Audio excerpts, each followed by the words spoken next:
2025 সালের আইপিএল থেকে বাদ পড়ার কারণে কাঁদলো অভিষেক শর্মা ও কাব্য মারান। কারণ 2025 আইপিএলের সেরা দল ছিল সানরাইজার্স হায়দ্রাবাদ, কিন্তু তারা মাঠে পারফরমেন্স দিতে না পারার কারণে সবার আগেই তাদের দল বাদ পড়েছে। সে কারণে অভিষেক শর্মা ও কাব্য মারান কেঁদেছেন।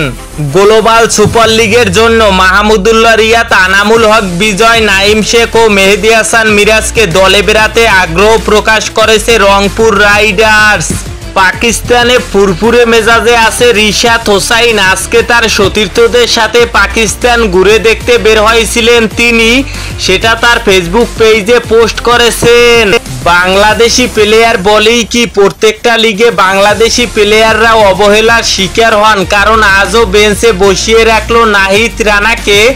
লাহোর কালান্দার্স রিশাদ হোসাইনকে 4টি ম্যাচ খেলিয়েছে অ্যান্ড 4 ম্যাচে 8 উইকেট পেয়েছে, তবুও তাকে খেলাচ্ছে না লাহোর কালান্দার্স। এদিকে পেশোয়ার জালমি একটা ম্যাচও খেলায়নি নাহিদ রানাকে।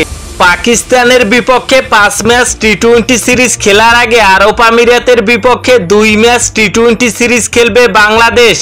ম্যাচ দুইটি অনুষ্ঠিত হবে 17 মে ও 19 মে শারজাতে।